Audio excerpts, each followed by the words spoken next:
तर मनोज जरांगे पाटील यांनी मराठा आरक्षणासाठी अनेक आंदोलनं केली व ते कालच मुंबईकडे रवाना झाले आहेत.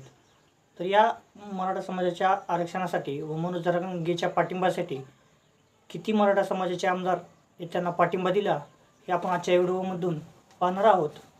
तर मनोज जरांगे पाटील यांनी मुंबईला निघण्यापूर्वी ही शेवटची लढाई असे म्हणत आमदार खासदार यांना देखील मैदानात उतरावे असे आवाहन केले होते.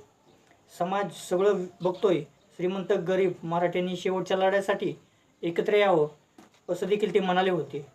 व मनोज जरांगे पाटील यांनी 288 आमदारांना हा फोन लावला होता आणि बघतो कोण कोण येतोय असे देखील ते म्हणाले होते. तर लोकप्रतिनिधींना आंदोलनात सहभागी होण्याचे जरांगे पाटील यांनी आवाहन केले होते. त्यांना पाठिंबा देण्यासाठी राजकीय नेत्यांची ही रांग लागली आहे. तर मनोज जरांगे यांनी मोर्चा मुंबईला निघण्यापूर्वीच परभणीचे खासदार संजय जाधव यांनी जरांगे यांना पाठिंबा देत असल्याचे जाहीर केले होते. तर बीडचे आमदार संदीप क्षीरसागर यांनी देखील पाठिंबा देत जरांगे हे अंतरवालीतून मुंबईकडे निघत असताना संदीप क्षीरसागर हे अंतरवालीत हजर होते.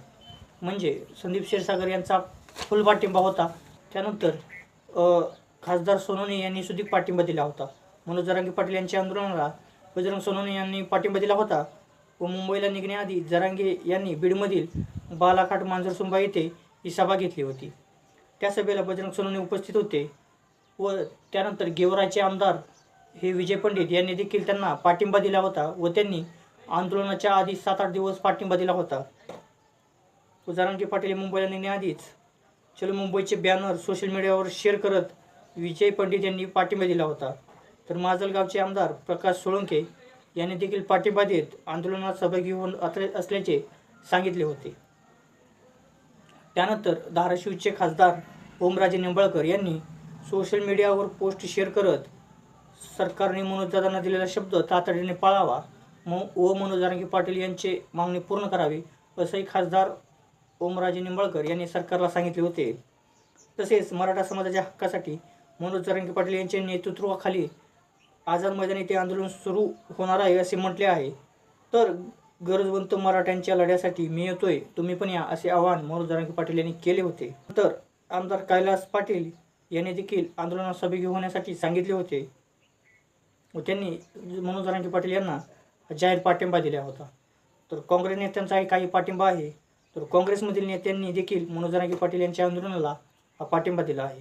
जालन्याचे खासदार कल्याण काळे यांनी मुंबईकडे जरांगे पाटील यांच्या भर पावसात पैठण येथे भेट घेऊन आंदोलनास पाठिंबा दिला.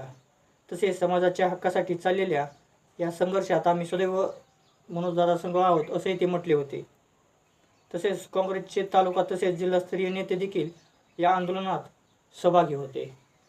तर एकूणच मुद्दा लक्षात घेत नेमकं मनोज जरांगे पाटील यांच्या आंदोलनाला पाठिंबा मराठा समाज दे पाहिजे व मराठा समाजाचे किती आमदार व खासदार यांनी पाठिंबा दिला ते आपण एकदा शॉर्टमध्ये पाहूया. तसेच जालन्याचे खासदार कल्याण काळे यांनी मनोज जरांगे पाटील यांच्या मोर्चाला हा पाठिंबा दिला. संगमनेरातून बाळासाहेब थोरात यांनी पाठिंबा दिला व मंत्री शंभूराजे देसाई यांनी मनोज जरांगे पाटील यांच्या आंदोलनाला हा पाठिंबा दिला. नंतर आष्टीचे आमदार बाळासाहेब आजबे यांनी देखील त्यांनी पाठिंबा दिला व बीड राष्ट्रवादीचे आमदार संदीप क्षीरसागर यांनी त्यांना सतत पाठिंबा देत राहत आहेत. त्यानंतर गेवराचे आमदार विजयसिंह पंडित यांनी आंदोलनाआधी 7 दिवस आधीच त्यांना पाठिंबा दिला होता. त्यानंतर माजलगावचे आमदार प्रकाश सोळंके यांनी त्यांना पाठिंबा दिला होता व घनसांगवीचे माजी आमदार राजेश टोपे यांनी सुद्धा मनोज जरांगे पाटील यांना पाठिंबा दिला होता व नगर दक्षिणचे खासदार निलेश लंके यांनी मनोज जरांगे पाटलाला पाठिंबा दिला होता व नगर शहराचे आमदार संग्राम जगताप यांनी त्यांना पाठिंबा देत आंदोलनात सहभागी होण्याचे आवाहन केले होते. व त्यानंतर मावळचे आमदार सुनील शेळके यांनी सुद्धा पाठिंबा दिला होता व अमोल खताळ त्यानंतर धाराशिवचे खासदार ओमराजे निंबाळकर यांनीही त्यांना पाठिंबा दिला होता. तर याबद्दल तुम्हाला नेमकं काय वाटतं हे कमेंटमध्ये नक्की कळवा व आपले मत कळवा आणि या व्हिडिओला जास्तीत जास्त शेअर करा.